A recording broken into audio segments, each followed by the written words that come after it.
Fala galera, beleza? Sejam bem-vindos a mais um vídeo do nosso canal. O vídeo de hoje a gente vai fazer aquele combo da Kinea, né? KNCR, KNSC e Kinea Acreditas. E vamos começar pelo KNCR hoje para dar uma variada. Depois a gente vai alternando cada vez, a gente começa com um. Enfim, KNCR, um dos poucos fundos, quase que o único, né? Juntamente com o Vigir da Valora, que são fundos de CRI puro CDI, né, e que de fato são, de certa forma, investíveis, né? As outras opções que a gente tem no mercado são bem ruins. Mas enfim, tá nascendo um novo fundo da Kinea CDI High Yield também. Depois eu comentei disso no vídeo lá do KNIP do Kinea High Yield. Mas enfim, fundo de quase 6 bi, quase 200 mil cotistas, pagou 1,20. Lembrando que esse é um fundo bem defensivão, né? Zagueirão de carteira. Taxa média da carteira dele CDI mais 2,52, patrimonial em 100, a cota, curiosamente, abaixo do patrimonial, né? Engraçado isso, eu não consigo entender, né? O fundo tá pagando um dividendo legal frente ao risco que ele se propõe a investir. A Selic, que todo mundo imaginava que ia começar a ter um corte mais ou menos no meio do ano, não vai cortar tão cedo. E o fundo com deságio, tipo, não dá, sério, até agora eu não consigo entender o cotista de fundo imobiliário, né? Eu até entenderia esse movimento dele começar a perder valor agora se já tivesse um corte da Selic no horizonte. Aí beleza, faria total sentido, mas não é o caso, né? Enfim, hoje o fundo tá aí com uma alavancagem, já comentar um pouquinho sobre ela, e a carteira dele é praticamente 100% indexada ao CDI, ponto, né? É a proposta desse fundo. Assim como a gente tem o KNIP, que a proposta dele é ser IPCA, a gente tem o KNCR, que a proposta dele é ser CDI. Pagou 1,20, que, cara, dá um dividendo bem legal, né? Se a gente pegar aqui 1,2% em relação a esse valor de R$100. Taxa de administração, ok, 1,08, poderia ser 1% já pelo tamanho do fundo. E ele faz um comentário a respeito da reunião do Copom, né? Que a gente já viu aí que eles são meio desanimados assim, né? A gente tá vendo o governo querendo gastar dinheiro pra caramba e quer que baixe a Selic, a conta não fecha. Então, a gente consegue ver, ele coloca, né, as taxas de juros devem se manter em patamares mais elevados até pelo menos o final desse ano. Pois é, né? Janeiro tiveram duas novas alocações, as duas indexadas ao CDI, evidentemente. O primeiro uma da MRV e a segunda, se eu não me engano, pessoal, cara, eu não lembro qual fundo que foi que comprou esse portfólio, mas ele coloca como BTG Malls, mas não tem BTG Malls, né? Enfim, depois eu dou uma pesquisada pra gente. Fundo hoje com a alavancagem aí de 7% do patrimônio dele. Vocês sabem, né? Eles sempre estão rodando os fundos aqui, né? Estão sempre alavancados. E aqui a gente consegue ver a questão da carteira dele, né? Totalmente indexada ao CDI. A liquidez é uma das maiores da bolsa, né? Olha só como é que a conta deu uma mergulhada aqui, né? E no mês o fundo gerou 1,23, pagou 1,20, ainda botou 3 centavinhos no bolso. As últimas distribuições dele a gente consegue ver por aqui. Boas distribuições, né? Vem mantendo um patamar bem legal de dividendos. E a carteira dele é super diversificada, tem nem o que falar, né? Um fundo de 6 bi, não tem o que falar. E é isso para falar do KNCR, galera. Vamos pro KNSC, vai. Nem acredito vai ficar por último, como sempre ele fica. No próximo vídeo do mês que vem eu prometo colocar em primeiro. KNSC, 1,2 bi, 87 mil cotistas, pagou 1,04. E ele já é indexador misto, né? PCA mais 8,7, CDI mais 3,53. Comprou alguns CRIs nesse mês, a liquidez dele é muito boa também. Também alavancada, assim como quase todos os fundos da Kinea, menos o Kinea High Yield, que eu acho que é o único que não está alavancado, o resto tudo tá. A parte da carteira indexada a IPCA corresponde a 62% do patrimônio líquido do fundo, IPCA mais 8,7, considerando a marcação a mercado nesse VP atual, e a parcela CDI, 40% do fundo, com a marcação a mercado, colocando essa taxa para CDI mais 3,53. Lembrando, isso aqui também é um fundo high grade, né? Pagou 1,04, ele até passou bem pela deflação, a gente viu. A taxa de administração dele um pouquinho puxada, né? 1,20, já tá na hora de reduzir isso aí. Ele faz aquele comentário a respeito da inflação, que o fundo já passou, né, não tem mais nenhum impacto de deflação nos rendimentos dele.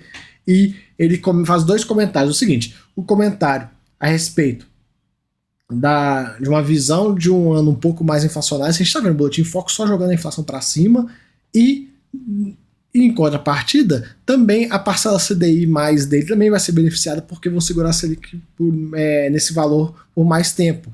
Quiçá até subir a Selic. Acho difícil subir, mas segurar nesse valor por mais tempo. Então, o fundo ganhando em duas frentes, né? Ele fez uma pequena compra de uma carteira da MRV juntamente com o KNCR, né? Hoje o fundo com 10% do patrimônio líquido dele em compromissadas, né? Que seria alavancagem. Hoje a carteira é bem dividida entre 60 e 40 de CDI e PCA, a gente consegue ver aqui. Liquidez é boa. Gerou 1,08, pagou 1,04, ficou com 4 centavos no bolso. Aqui os dividendos dele. E ele passou, de certa forma, bem pela deflação. E por que ele conseguiu passar bem pela deflação? Muito por conta da parcela CDI. A parcela CDI segurou bastante o rojão durante a deflação, né? A carteira dele também super diversificada, tem nem o que falar, né, galera? Os fundos da Quiné em si são bem diversificados. E aqui a gente tem duas assembleias que aconteceram no mês. A primeira é desse CRI Alpha 2, Golf 4, etc. A GT para deliberar sobre ajustes, aumentos dos percentuais de receita dos projetos aos quais o CRI tem direito, diante da decisão da incorporadora em postergar o lançamento do projeto Golf 4. Adicionalmente, esse último será amortizado ao longo dos próximos 5 meses. Beleza, né? E o da Libschool que a gente já viu nos outros vídeos, né? Tá com uma fusão e tal, e fizeram uma alteração aí, né? KNSC é isso. Vamos finalizar aqui que nem acredita, o menor fundo hoje deles, né? 350 milhões, pagou 1,08, IPCA mais 8,92, patrimonial 97, a cota está sendo negociada R$10 abaixo do patrimonial. Só. Já esteve bem mais barata também, diga-se de passagem, mas assim, é um nível de desconto elevado, né? Eles até mostram aqui o desconto e tal. Olha lá, cota mercado, o yield de inflação líquido, né?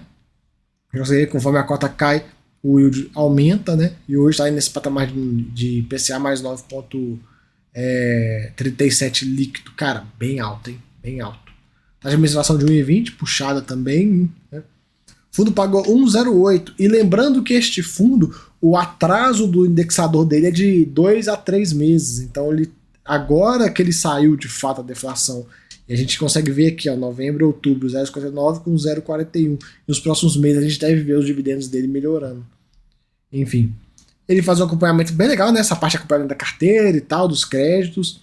A gente vê aí a carteira dele super saudável, tendo aí uma inadimplência baixa, mas caiu, ó, teve 1,2, 2,3, voltou para 1,2, né? O cenário desafiador, mas o fundo está passando de forma tranquila com isso, né?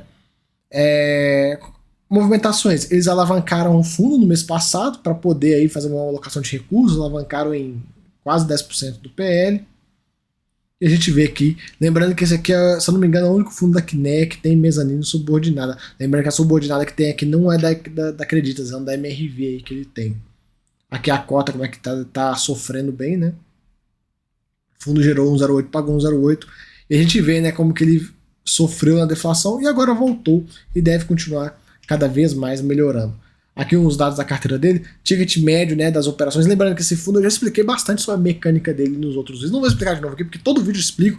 Cara, puxa o vídeo do mês passado, ou então puxa o vídeo que eu gravei assim que saiu o relatório dele. Gravei um vídeo só para ele, explicando toda a dinâmica, como é que funciona. Já vocês conseguem ver, mas o ticket médio dos contratos de financiamento, que são vários, né, são mais de 1.300 contratos que estão empacotados nesse fundo, R$229 mil. A LTV média de 47%. O que é isso? O que isso quer dizer? Quer dizer o seguinte: o cara pegou 229 mil emprestado, mas o bem que ele colocou, no caso a casa, né, o imóvel, vale aí pelo menos o dobro, né? Praticamente o dobro, vale uns 460 mil mais ou menos. Aqui, a evolução dos créditos quitados, né? A gente vê esse tipo de operação tem um forte fluxo de pré-pagamentos. Até um ponto legal que eu não comentei da alavancagem, que como tem esse fluxo excessivo de dinheiro entrando para o fundo, sendo amortizado, de principal sendo devolvido, ele consegue alavancar e pegar esses recursos que vêm e ir pagando as compromissadas. Então é uma mecânica um pouco diferente. Fundos como esse de Home Equity tem um fluxo de amortização muito forte. Ele tem que estar sempre investindo, porque são operações que liquidam de forma rápida, né? Você consegue ver lá, maio de 22, 97% dos contratos ativos. Hoje, em dezembro de 22, já caiu para 83%, já caiu mais de 10%, cara, né? Em menos de um ano. E se não fizer nada, né, no fundo, se você fizesse, vamos fazer um fundo de home equity com prazo determinado, a hora que terminar de pagar, acaba o fundo, cara, iria acabar muito rápido. São operações bem agilizadas, né? O índice de cobertura tá legal, nada que preocupa. E o fluxo esperado, né, tá aí quase 3 vezes maior, né, o recebido tá quase 3 vezes maior do que o esperado por mês. Muito bom. Inadimplência também super baixa. E um ponto legal, né? Atraso médio em dezembro, 6,6 dias. Sabe o que é isso? O cara esqueceu de pagar. Deixa lidando com pessoas físicas aqui. O cara esquece de pagar, tem um boleto. Putz, não paguei o boleto, acredita. Atrasou 6 dias pra pagar. Né? É isso que acontece. E créditos em retomada, cara, ridiculamente baixo, né? 0,2% do fundo. E aqui a carteira dele, uma carteira que é concentrada no risco creditas, a gente consegue ver, porém, cada um desses CRIs aqui, né? Todos, não vou marcar todos, mas enfim, cada um deles tem, sei lá, botar um número aqui, tem 50 devedores e tal, então o risco não é acreditas. Eu já expliquei isso, como eu falei, não vou explicar de novo a mecânica desse fundo, puxa o último vídeo, ou o penúltimo, ou o primeiro vídeo que eu gravei desse cara aqui, que aí vocês conseguem entender a mecânica do home equity, e ele explica aqui no final, conforme eu já falei, já expliquei, eu não vou explicar de novo, porque todo mês eu explico, e eu acho que é mais fácil vocês pegarem, para dar um descanso, né, porque todo mês falando a mesma coisa, acaba que vai encher o saco do povo, né? Enfim, é isso aí que a gente tinha pra comentar. Espero que vocês tenham gostado. Se gostou, se inscreve aí, dá essa moral. Fui!